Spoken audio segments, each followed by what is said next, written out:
a Living History production.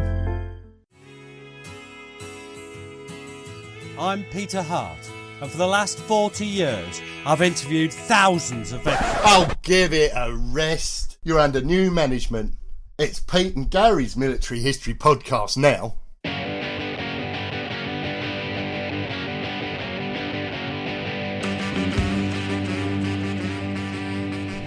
Hello and welcome once again to the podcast. And Pete, this is about the third or fourth podcast since the big change. Oh, it was a big change, Gary. It was big, wasn't it? Big. Anything to do with you tends to be big. Well, it weren't that big, Pete. What we've done is change the name to Pete and Gary's Military History podcast. Equal billing, Pete. Equal billing. It's only fair, Gary. Now, the interesting thing is, Pete, how can people find Pete and Gary's Military History on things such as Facebook, Twitter and other media outlets, which we won't go into because I know your secret little hobby. In the same place. Well, I'm so glad I asked.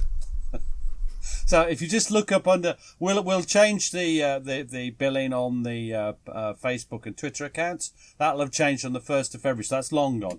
And everything will be hunky-dory and ready for you. But anyway, enough of all this. Let's get on. This is Peter and Gary's military history, not Pete and Gary's chatting about things. So what are we doing today, Gary? Or buffoon and butcher, as one of our good friends referred to us. Oh, I don't think it was us, actually. It was the subject of the podcast. Right, well, today... Which is which? We're going to do Haig's War, 1914. Now, some of this, Pete, we will have covered, such as Le Cateau and Mons in previous podcasts. So we're not going to go into great detail there, are we? No, and luckily Haig wasn't in those much, so we've in a way got a pass on that, haven't we? So let's look at what's happening now. Those of you who are coming to us new, you can find all our other podcasts on Haig in the Sudan and the Boer War and his role in building up the BEF. You can find them all on the website. It's all there on the podcast. But this one is the actual war, and when the war actually comes. But for Britain, that's the 4th of August, 1914. And Haig writes a letter to the Lord Chancellor, Lord Haldane. And this to me is important because it just shows you all that nonsense about people saying the war would be over by Christmas is just that. It is just nonsense. And Haig is absolutely aware of what's going on and the risk, the threat of the German army. And he also sees how small, almost contemptible, the British army is in comparison in a battle of the big battalions. And you've got a quote from him. Now, he's Lieutenant General Sir Douglas Haig. He's in charge of 1st Corps. That had been the Aldershot Command, 1st and 2nd Divisions. Now, what did he say on the 4th of August then? The war will last many months, possibly years. So I venture to hope that our only bolt, and that not a very big one, may not suddenly be shot on a project of which success seems to me quite doubtful. I mean the checking of the German advance into France. Would it not be better to begin at once to enlarge our expeditionary force by amalgamating less regular forces with it? In 3 months' time we should have quite a considerable army, so that when we do take the field, we can act decisively and dictate terms which will ensure a lasting peace. Now, this is pushing against the perceived line. Sir John French, who was going to be the commander of the BEF, he's far more conversant, isn't he, with the existing plans, which had been largely made by Brigadier Henry Wilson and Foch in a very real sense. And Haig changes his mind almost immediately as soon as he's aware of the BEF deployment plans and just how important the British contribution is to the French. And there's your favourite quote, isn't it? What's your favourite quote from Foch? Well, when he's asked how many Brits should be sent, he says 1, and we'll make sure that he's killed immediately. And And this is what Haig comes to appreciate very quickly, because you'll find out the next session's on the 5th. But he's aware that in an alliance warfare, you've got to contribute. And most important, you've got to be seen to contribute, haven't you? Sometimes the thing that sounds most logical, like don't put all your eggs in one basket, keep back the BEF and use it to seed a bigger army, just aren't possible. They're just not possible. And throughout the war, we're going to find, aren't we, the British can't do what they want. In essence, the French are in the lead on the Western Front. Now, the next bit is on the afternoon of 5th of August 1940, it's the first real day of the war. Asquith, the Prime Minister, holds a meeting at 10 Downing Street. And there's several of the cabinet there, including the designated Secretary of State for War, Lord Kitchener. You've heard of him, Gary, haven't you? Yes. Where have we encountered him? On a poster. I don't think it was a poster, actually. Well, he was. It's very controversial, that, you know. Yes, you know that as well. He was at this. He was in the Sudan. He was also latterly in charge at the Boer War, particularly when it went into the guerrilla phase. And he was Britain's greatest soldier, yeah. Lord Roberts might have had an argument with him at that time, I think. Well, he's a complete idiot. Well, he'd still have the argument. He would, precisely. Now, they have the meeting, and who else is there? There's 3 of the main BEF generals. So I've forgotten who one of them is, but I know Haig and French are there. Now, so there's a big point, and what they're arguing about, in this sense, Haig's withdrawn his original statement, if you like. And the real argument is about where the BEF should be deployed. Now, Kitchener wants them to go to Amiens. Well, Sir John French, he's just all over the bloody place. And you've got a quote from Haig, which sort of shows almost the bafflement that Haig has at what Sir John French says. Yeah, I mean, there was a suggestion from Sir John French. Antwerp was one of the suggestions, and Wilson later wrote in his diary. He was the third one. Of course he was. Wilson was the third one, yeah. And he later wrote in his diary, to sum up the conference, as a historic meeting of men mostly ignorant of their subject. So 2 things about that. Firstly, the sniping started already. And secondly, there were quite a lot of people there. Just take my memoirs. There was quite a lot of people there who didn't know what was going on. But this is what Sir Douglas Haig said. He spoke about his hopes of now getting to Antwerp and operating with the Belgian and possibly Dutch armies. I trembled at the reckless way Sir John French spoke about the advantages of the BEF operating from Antwerp against the powerful and still intact German army. So when it came to my turn to speak, I formulated a number of questions to bring out the risk we would run of defeat in detail if we separated from the French at the outset of the campaign. Have we enough troops with the Belgians to carry on a campaign independently of the French, or do we run excessive risk if we act separately of defeat in detail? And what does our general staff know of the fighting value of the Belgian army? Good point. So Haig's already getting to grips with things. Defeat in detail. We've just done a podcast on Isandwana. Oh, forgotten how to say it. Isandwana. Oh, that's very good. But or is it? Again, defeat, yes, it's got no L in. Isandwana. That's it. I have a lot of trouble with it. But the point is, defeat in detail is something that the British Army has experienced. So he now fully accepts that the BF are going to be deployed at once. He accepts that they're going to France. But he's got his eyes, some part of his body fixed on a long war, which will require a British army of up to 1 million in strength. So he's right alongside with Kitchener and that things. He does have an eye on keeping a pool of well-trained regular officers and NCOs. You'd have been one of them, wouldn't you? Left out of battle as a yeast. I think of you as a yeast in many ways. And there are parts of your body that seem to be riddled with it in this process of growing a vast new army. I personally think of myself as a mouldy old dough. I remember that. Lieutenant Pinch. Let's not go off into singing. I do apologise, listeners. Anyway. Oh, yeah. So, now, French and Haig, what's their relationship? Where are they at this time, Gary? Well, they'd worked really closely together in South Africa, but since they'd sort of grown apart, as can sometimes happen. And this was largely... Well, even in the closest of relationships. Even in the closest of relationships. And this is largely because Haig had gained in seniority and self-confidence throughout that period. I think the war probably... It's an extra pressure that's put in the relationship. Under pressure. Repeating myself there, but and Haig is not the sort of character to keep quiet. You've expressed surprise in the past at Haig's mouthiness. Yeah, open criticism. Yeah, and one thing, the next quote gives an idea. Haig perhaps realises he's sometimes gone a bit too far in his criticism.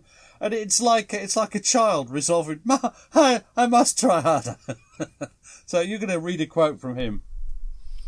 I have grave reason for being anxious about what happens to us in the great adventure upon which we are now to start this very night.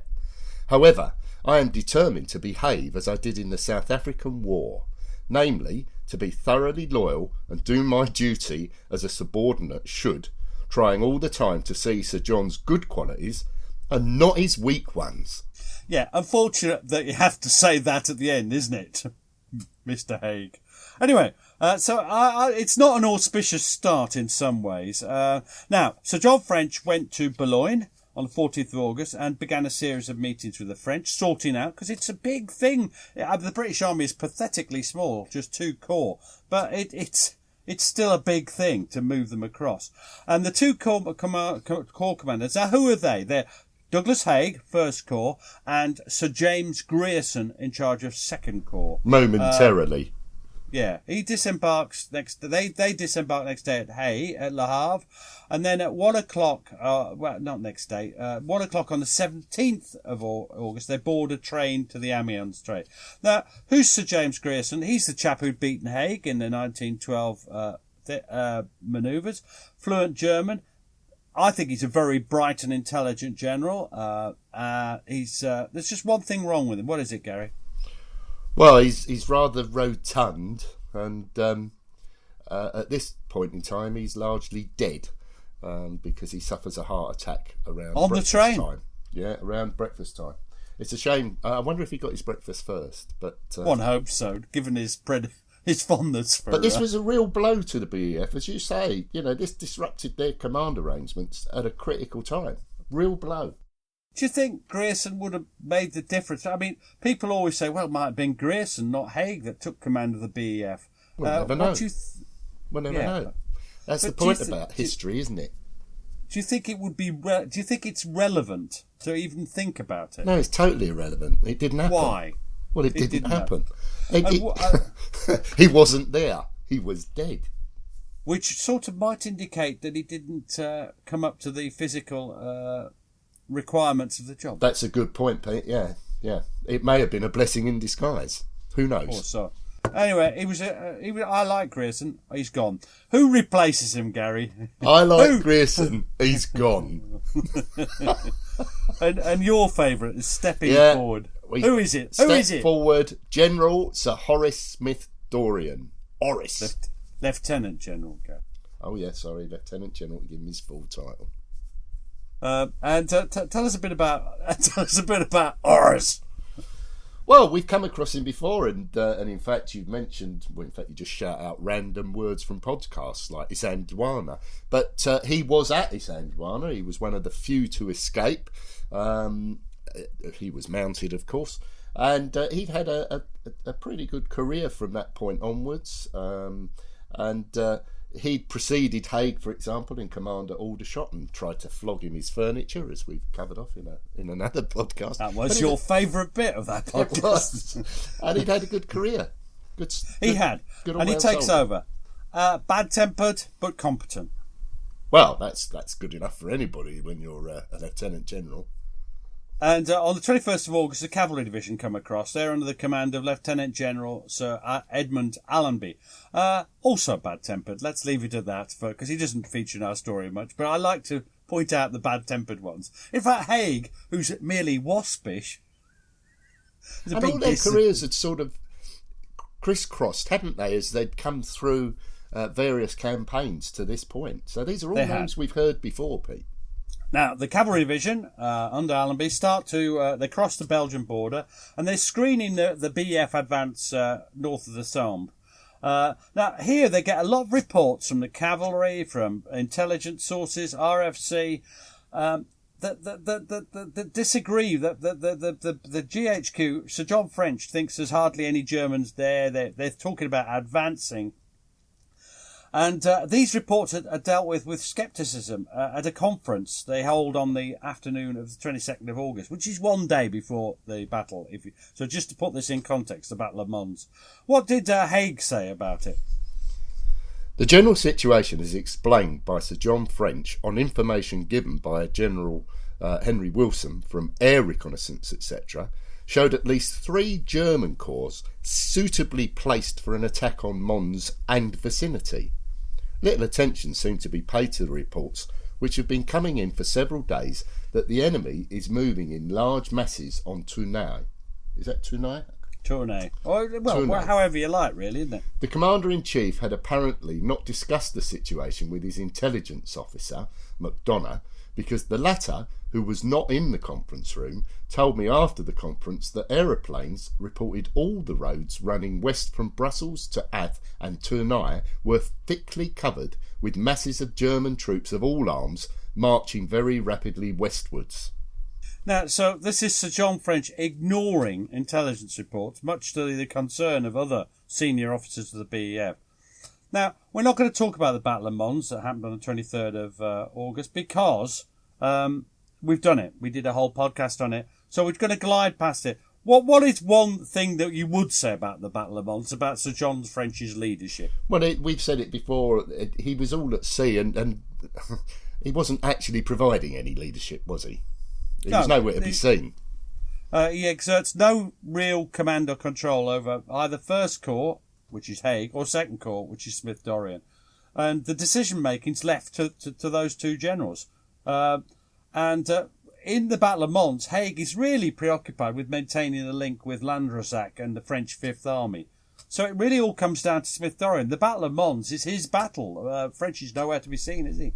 And let's not forget, this is the very first battle of the BEF, and the commander goes missing, frankly.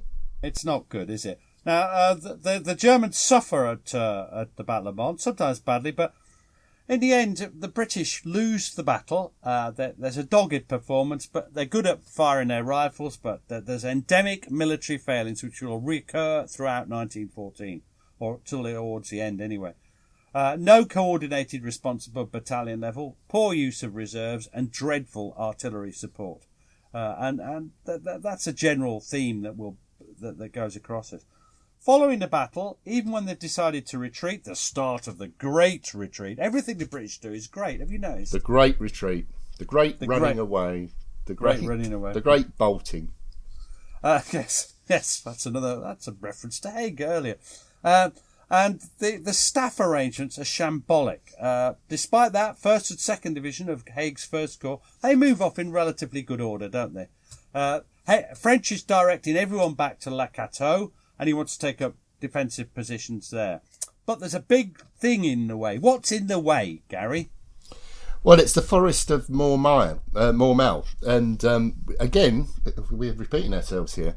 There's a decision made to split the two corps, and Haig goes off to the left, I think. Yes. And he's largely not involved then in Le Cateau. We've covered that off, but he's got problems then because he's on really small roads. You've got civilians trying to get in the way, and the French, and Second Corps took the roads down the western side, and the idea was that they'd reunite only when they got to Le Cateau.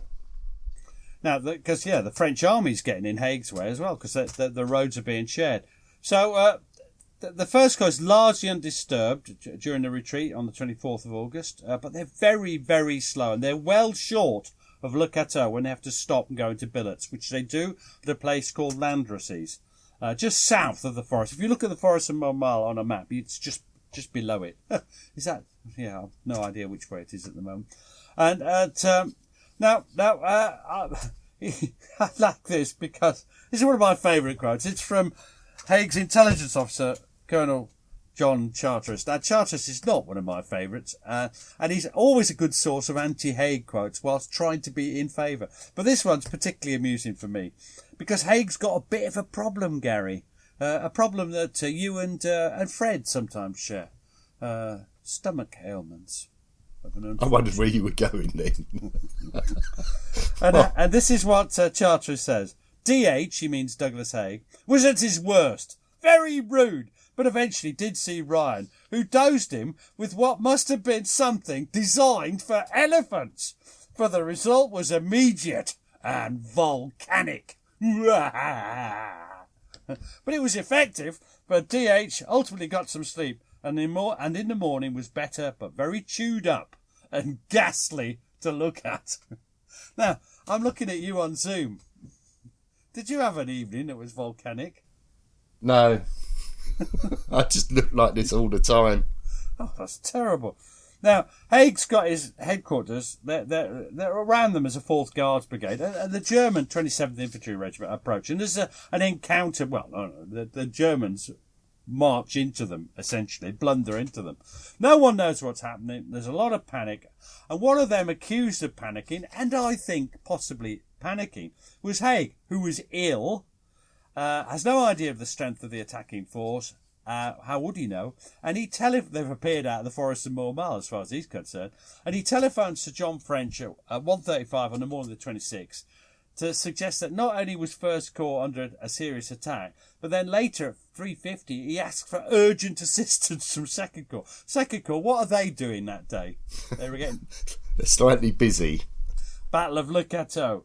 Now, this is an overreaction. Nothing happens. Nobody responds to it. And it all becomes apparent that it is an overreaction very soon. Why do you think people enjoy bringing this up so much? Because people do love it. If you read anti-Haig authors, there's often half a chapter on this. Why do you think they love to do it? Well, because he didn't perform at his normal high standards, did he? So it gives them a route into to have a go about it, and he's appealing for help when there's absolutely nothing. We all know that the real action is taking place at Le Cateau. That's with the benefit of hindsight, of course. And Smith Dorrien and the troops of Second Corps are putting up a fantastic fighting retreat. So it's easy for people to snipe at Haig, particularly when, in reality, he had very little happening on his side of the events. Now, Le Cateau, we've done a podcast on. We've talked about how Smith Dorrien was brave and lucky. He escaped. And his troops did fantastically well. They did, but they were soundly thrashed by the Germans and had to retreat. But they held them up and they managed to escape. They achieved the objective. They achieved the limited objective. Yes, absolutely. Now, this time, I want to. We've said about in those podcasts on Mons and Le Cateau, we've talked about how staff work wasn't very good in Second Corps. Is that Smith Dorrien's fault? No, because again, how long had he been in the command of Second Corps by that stage? It was a matter of days, wasn't it? And what had happened to all the staff officers trained PSC then, Gary? What had happened to them all? Well, I'm assuming that they did the typical thing of staff officers and wanting to get back to the regiment the minute there was any trouble. That's some real fighting. Yeah, and so he probably didn't have a staff to speak of until he arrived and was probably in the process of trying to get one together. So, now I want to make this quite clear that we're not attacking Smith Dorrien, but these quotes are very favourable to Haig's organisation of his First Corps. This is Brigadier General Hubert Goff, who, of course, appears in the war a lot later. So tell me what Goffy says. Goffy? Brigadier General Hubert Goff says... Are you going to do an Irish accent? Oh, God. No. Well, I doubt if he had one anyway. we remained under the orders of the First Corps for several days, and during all that time I was clearly informed of the position of the First Corps and the intentions of its commander, receiving precise orders as to my role. It was a great relief and gave me a feeling of confidence to find myself under the orders of a commander like Haig, who understood the handling of troops, knew what he wanted them to do, and clearly directed them to do it. Right, and there's another. That shows the good staff work, which is partly Haig's responsibility. It's just not Smith-Doran's fault in the Second Corps. This is Brigadier General Ivor Maxey, someone else. He's in First Guards Brigade, and he says this: Haig keeps his head better than any other and remains unusually cool in his judgment. He stops to talk to me occasionally on the line of march. And I must say, he is the only superior officer who appears to me to grip hold of the essential points. Now, grip is very important. This is what people always talk about with general officers, that this keeping a grip on the situation, a grip on your subordinates. And throughout time, it's one of the things that it's very important, and Haig has it. Now, there's a bit of a dispute flares up during the retreat. It's coming to an end, almost. And Lanrezac, Fifth Army, the French Fifth Army, he's about to fight the Battle of Guise. Who knows? It's a counterstroke. Who's it designed to save, would you say? Is it for the French sake? No, it's designed to save the BEF. Well, it triggers a right row, doesn't it? Because Lanrezac asks Haig for a bit of support from First Corps, because of course First Corps are next to the Fifth Army. They're the ones he's maintained contact. That's what he sees as his role. And Haig decides, he says, I'll give you support as long as French agrees. Sir John French agrees. And he contacted GHQ for confirmation. Now all hell happens there. What happens there? Well, the reply from French and the headquarters was a brusque refusal, but he followed this up with a note that's... You can't say querulous, can you? Oh, sorry, a querulous note. I was going to say it was bordering on downright rude. It questions Haig's contacts with Lanrezac, and it suggests that he's made some sort of promise of support. Now, Haig was absolutely livid. Hang on, I thought Haig was only... I thought he was only a sort of bit brusque. I didn't know... This sounds bad-tempered, what you're about to read. He was absolutely livid, and his own reply was a stinging riposte. And if you listen carefully, you'll hear the insubordinate tone throughout. And this is Lieutenant General Sir Douglas Haig. I do not understand what you mean. I have initiated no official exchange of ideas. GHQ, not having secured from the French roads for the retirement of my corps, I had for my own safety to enter into relations with the nearest French force on my right. As far as it was possible, I have maintained touch with the left of these French troops, and due to the presence of this corps, their left has been protected ever since we left Maubeuge. My corps, in its present position, still protects their left, and if the enemy advances from St. Quentin southwards, I shall have for my own safety to deploy guns, etc., without asking for the authority of GHQ to do so. The extrication of this corps from the false position in which it was placed still demands the greatest exertion from us all, and my sole objective is to secure its retreat with honour to our arms. I therefore beg you will not give credit to such allegations as the one under reference without first ascertaining whether it is true or not. You wanker. Yes. In modern parlance, he's just told him to bugger off. Yeah. I'd say the working relationship is under stress, understandably under stress. I mean, with a good commander, there'd be stress here, but Sir John French is not a good commander. It's fraying, isn't it? Now, the retreat continues until Joffre, the French commander's Commander-in-Chief's masterstroke on the Marne. And Haig's absolutely delighted when they get orders at the BFs to turn round, First Corps, Second Corps, to turn round and advance. Hooray! The war's over. August to September 1914. Hooray! Anyway, this is what Haig says. So they received these orders on the 6th of September. And he says, "No words could have been more welcome to the troops. For 13 days, broken only by a short rest at Saint-Gobain, the First Corps had retreated without a check and had fought a continuous series of rearguard actions, some of them serious. The total distance covered was not less than 160 miles, and there was not a man in the force who had not covered considerably more than this distance." Now, that's quite interesting because, of course, we know there were small actions, but actually he'd been in a series of smallish actions compared to poor old Smith-Dorrien who fought two bloody great big battles and a series of other battles that were at least the equal of Haig's. That's worth saying, I think.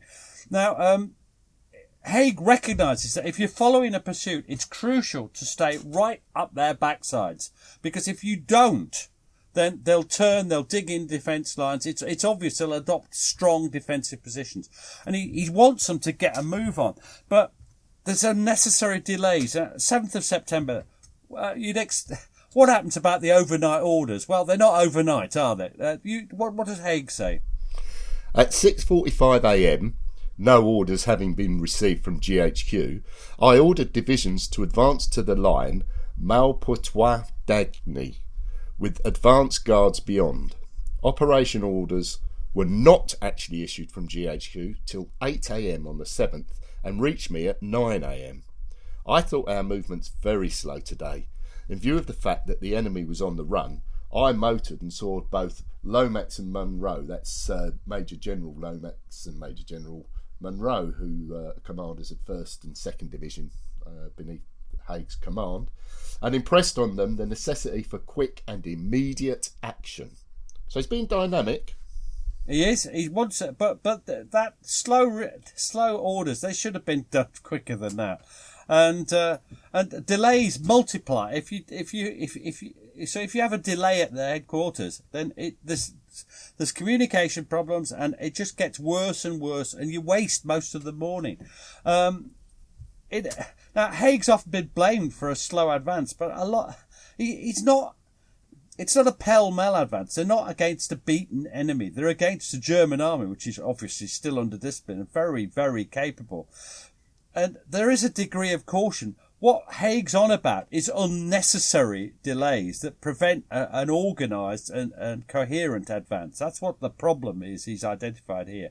Anyway, they don't keep a close contact, and the German 1st and 2nd armies fall back, and they have time to prepare defensive positions along the Chemin des Dames escarpment. That's on the north bank of the River Aisne. I think you know where that is. I think we've been there.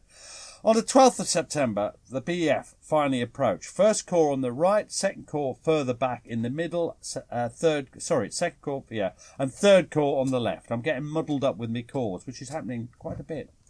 On the right flank, so there's the First Corps, they're just slightly behind the cavalry division, and they managed to force a passage using a sort of canal aqueducty thing and get up onto the hills. That's great. They make solid progress onto the high ground, and then it all grinds to a halt. They're encountering the German army on the defensive. Is that going to be a problem, do you think, in the rest of the war?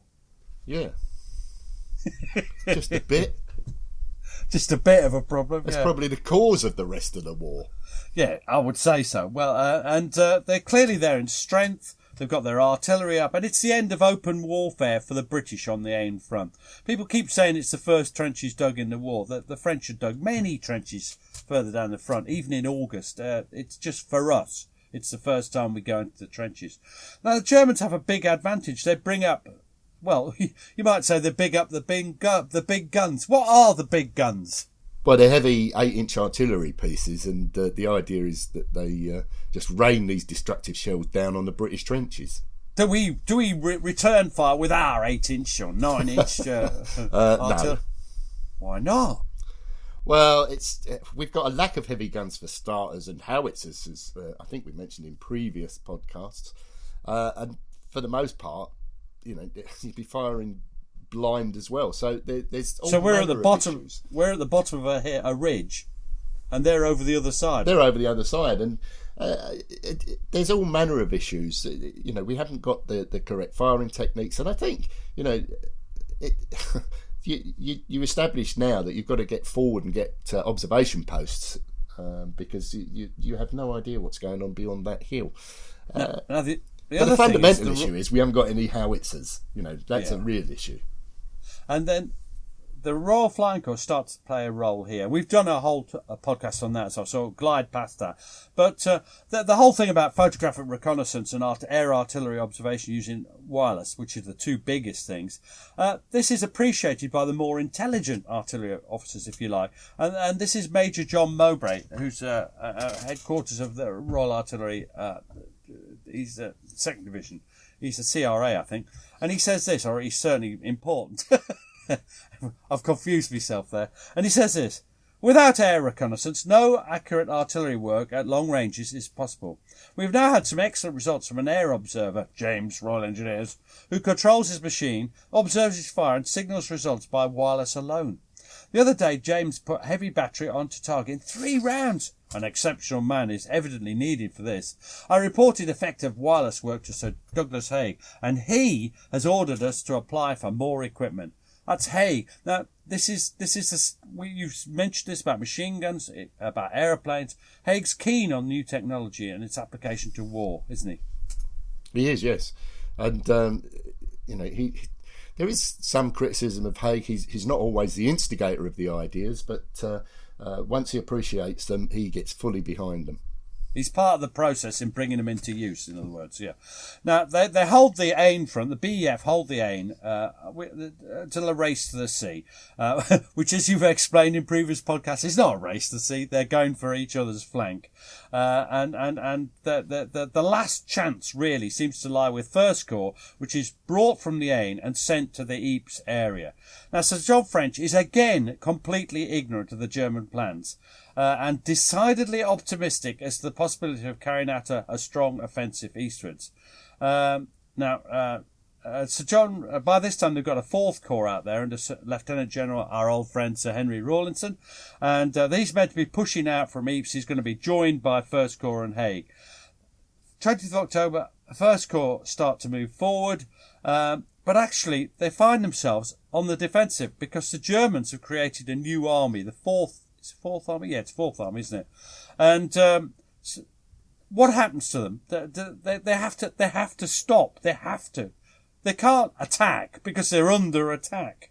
And this becomes the first battle of Ypres, which is the last week of October into November, isn't it? Yeah, the climax is 29th to 30th of October. I just want to read to you, if I may, the German order of the day for the 29th of October.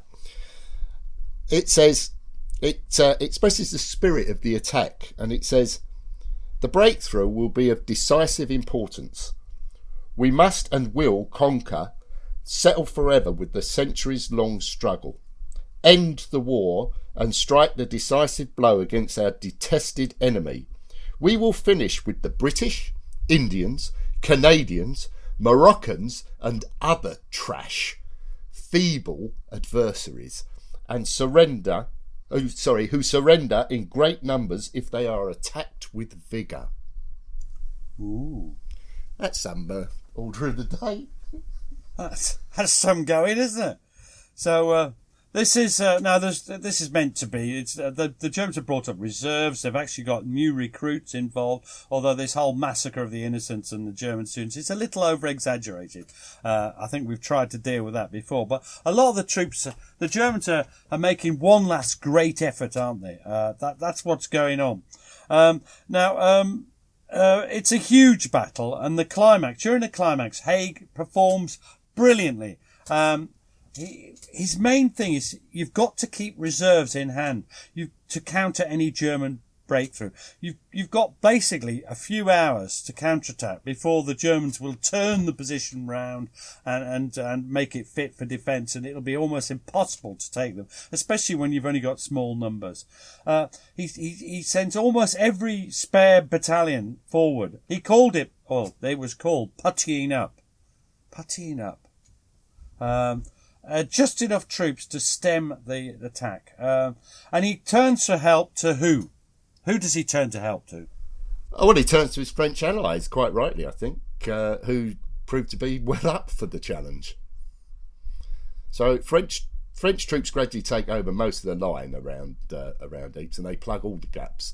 It's a superb example of willing cooperation between allies and one that's often misrepresented. I mean, it's often thought of as a British battle, but if you look at the map, the British section around Ypres, it starts off being a half circle and ends up being a little bit of a slither round the men in row. And so typically of the British, isn't it, that Ypres is thought of as, certainly first Ypres is thought of as a British battle.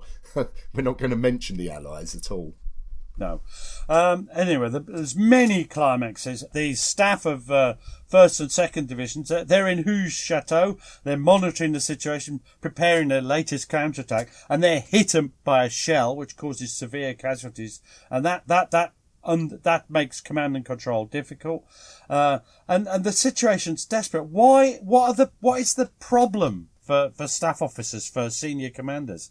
What is the problem? Well, communications are practically impossible. Let's not forget telephone communications were fragile and almost non-existent forward to brigade headquarters, because even if you laid lines, they would undoubtedly get torn up by artillery. So you wouldn't get any telephone reports from a battalion in the front. You might get a report from the brigade, but even those would be cut. Yeah, I see what you're saying. This is.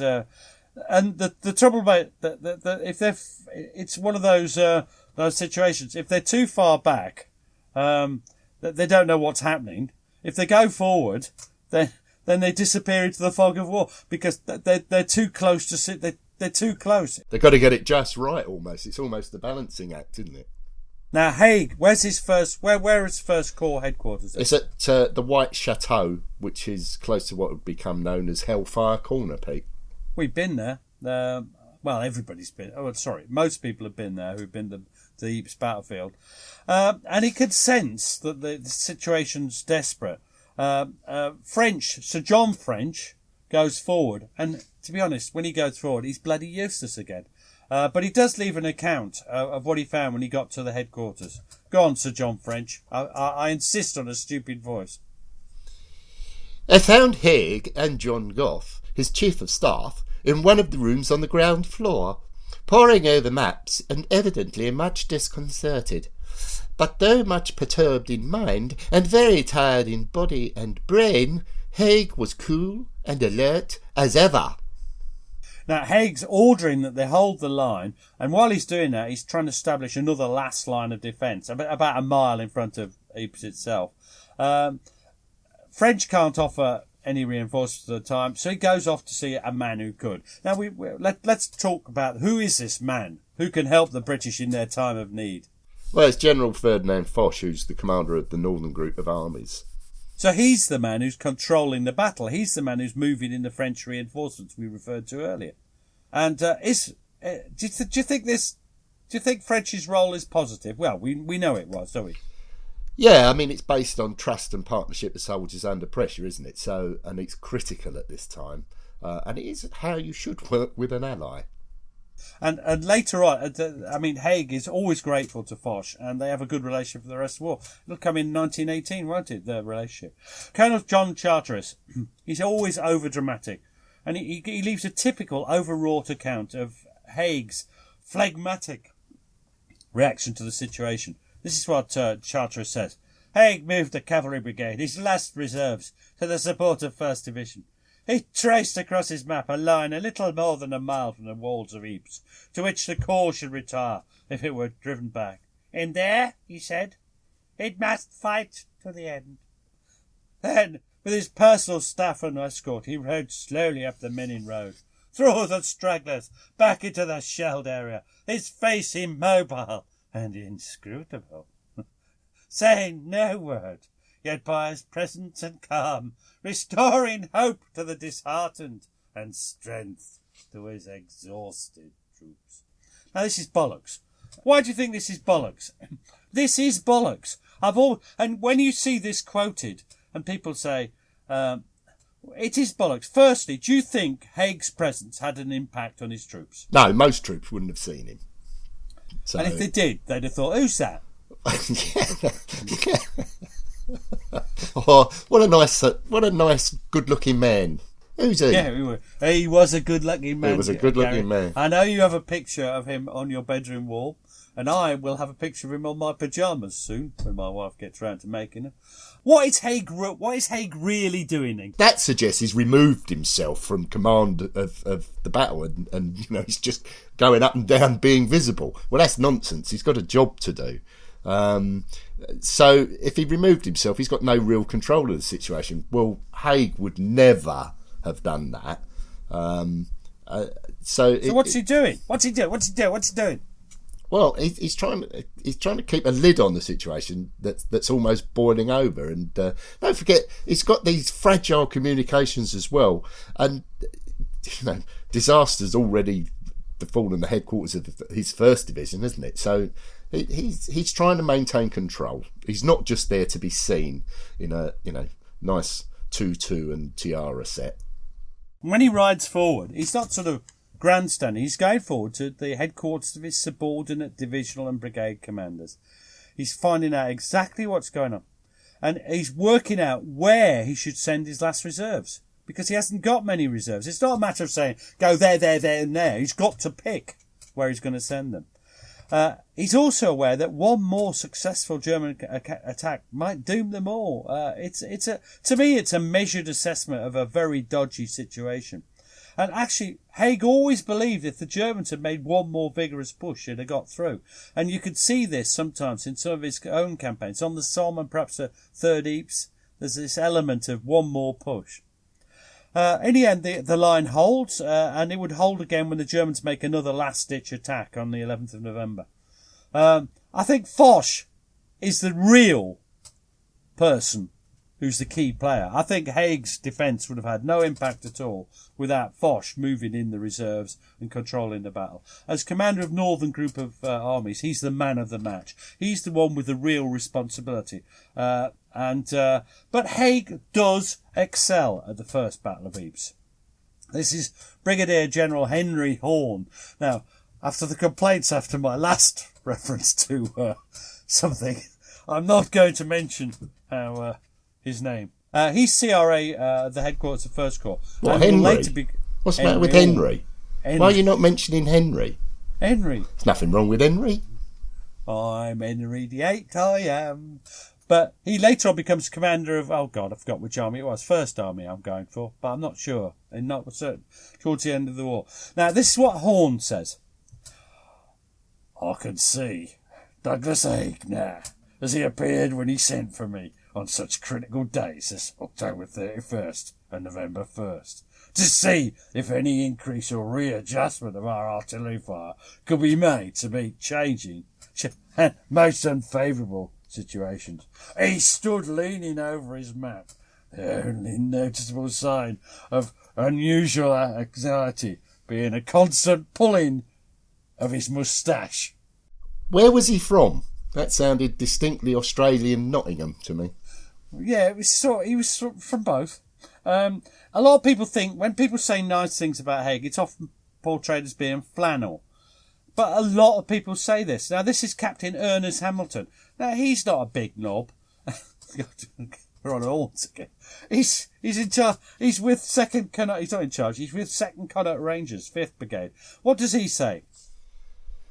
After getting no rest the previous night, we were all somewhat tired and not in the best spirits. The prospects of what was ahead of them did not appear very cheerful. In fact, to put it bluntly, we were all somewhat anxious. When we were well within the area of shell fire, the Corps Commander, Sir Douglas Haig, with one staff officer and one orderly carrying his Corps Commander flag, overtook us. He rode quietly on ahead of us as though nothing unusual was happening. I remember noticing how immaculately he was turned out and how cool and unconcerned he looked. I don't know whether his action was designed in order to create an effect, but it certainly had the effect of bucking us all up and steadying our nerves. So, perhaps I was wrong when I said that it did. But I want to point out this is just one battalion that saw him. And to them it seemed, and that's an officer. I'm not so sure that a private in the Connaught Rangers would be saying, look at that fine, manly-looking chap. I feel like I can fight for my king and country much harder now. I think they thought, who that is that? Right. The one thing I like about Haig in this battle is the flexibility that with which he controls his subordinates. He sort of allows them to make their own decisions in a flexible situation within parameters. In other words, this is what I want. You sort out how you do it. And his brigadiers perform very, very well. They take a lot of the important decisions locally because they've got no time to consult higher. They can't go to Haig or go to division. And the brigadiers do great. Overall, Foch and Haig do great together. There's an effective and cooperative liaison. French is involved as well, but I like to leave him out, Sir John French, because I can't stand him. Now, BF is lucky to survive the terrible fighting in these months. But this is when Haig's work before the war pays fruit. How does it pay fruit, Gary? Well, he'd augmented the regular army on the Western Front, and that was crucial in its time of need. Who had he augmented it with, Gary? Well, we'd mentioned previously the timely arrival of the Indian Corps in October, which Haig had planned, despite being told not to, a few years earlier. Who else arrived? Well, you've also got several specially selected territorial battalions during the last months of 1914. No less than 22 territorial battalions was dispatched out to the Western Front. So that's pretty good. Now, so the line's formed, they hold the line, and now what's going to happen next? Now, we did a thing about field service regulations, and the basic premise of them was that you have to attack, don't you? But what's the problem with attacking? You've got German trenches. What are the problems in front of them? It's accepted that when you're faced with overwhelming numbers or a capable opponent in a defensive position, sometimes defence was the only sensible option. But if you're going to win the battle, or indeed the war, at some point there's going to have to be attack eventually. So what are the problems? So what problems lie ahead of them? Well, we've mentioned them previously, haven't we? You've got the existence of the German trenches, for starters. You've got barbed wire, machine guns, and artillery. So how are they going to do it? How? Well, if you attack on a narrow front, it's slaughter, isn't it? The Germans' concentrated guns from either side mean that the attackers are doomed to failure. If you attack on a wide frontage, then you've got a requirement for large numbers of troops, guns and ammunition. None of these were available in any sort of numbers. And any gap that's actually torn in the German front line, it's going to be pretty easy for them to plug with their reserves. So if they attack on a narrow front, they can only attack on a narrow front. If they attack on a narrow front, it's easy to plug. Yeah, absolutely. Now, on the 14th of December, the French asked the British to launch an attack. They're launching attacks with huge armies, the French, in the Champagne area and Artois over this week or two before Christmas. We're asked to launch an attack, and Second Corps launched an attack. 2 battalions, I think, go into action for the most part.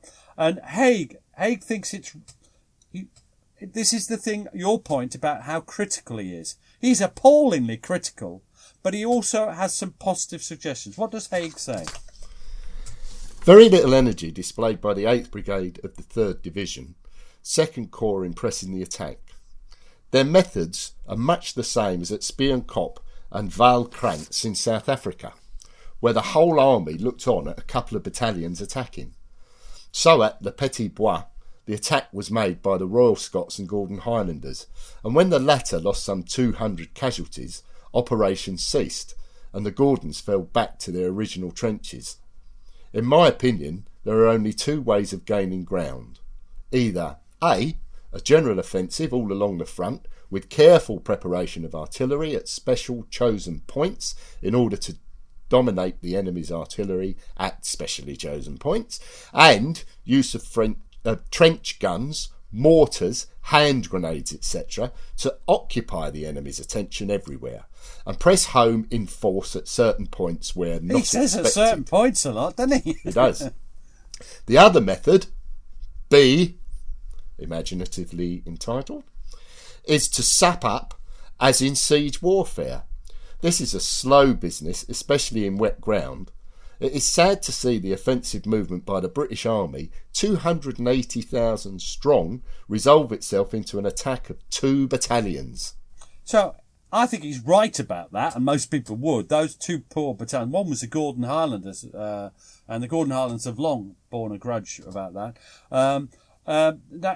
But Haig, yes, he is negative about that attack, but he's thinking. On 24th of December, he calls a conference of his divisional commanders and key officers, the CRAs and Commander Royal Artillery, all that. And he sums up the discussion. Go through the discussion for me. It's really interesting for me as to what he discussed, as to how logically they're working on it.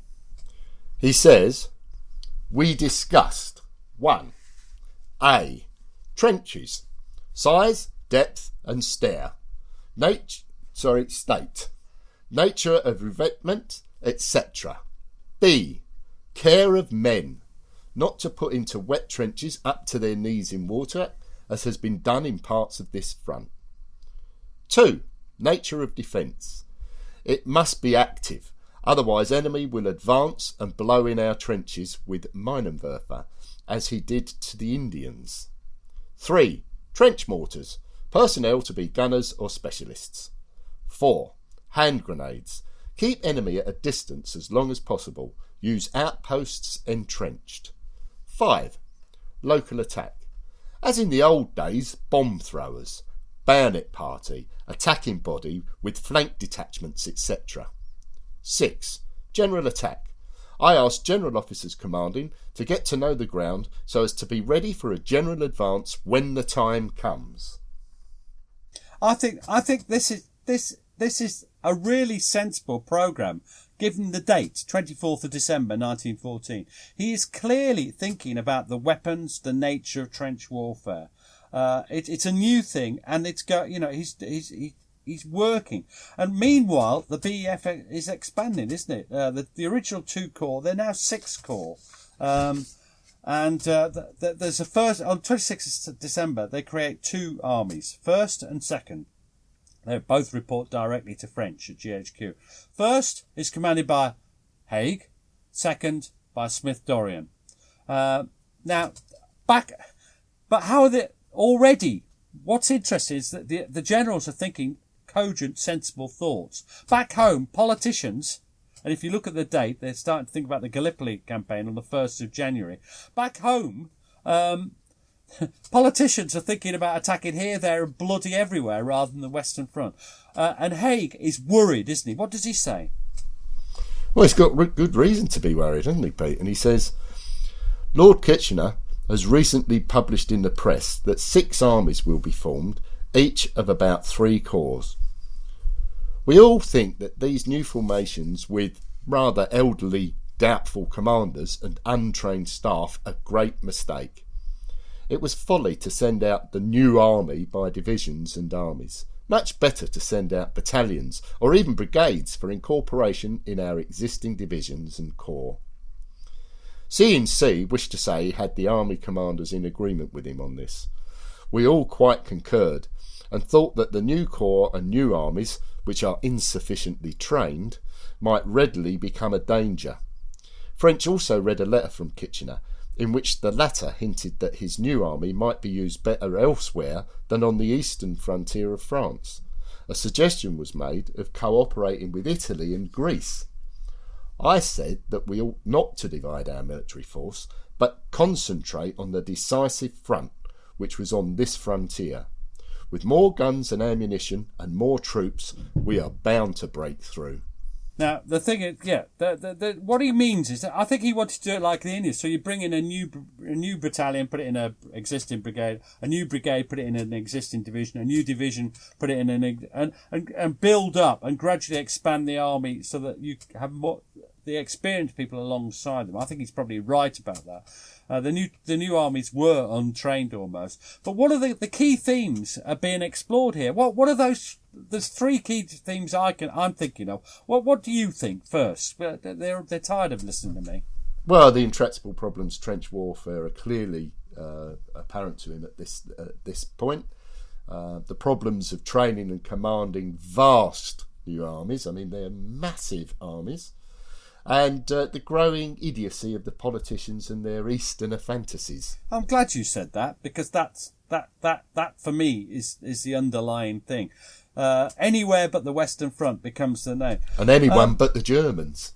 Yeah, but at this point, it's not quite obvious just how good the Germans are. They're just incredibly good. And they don't just stay static, do they?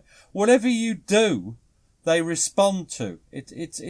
So if you attack, they dig more lines, they new tactics, new weapons.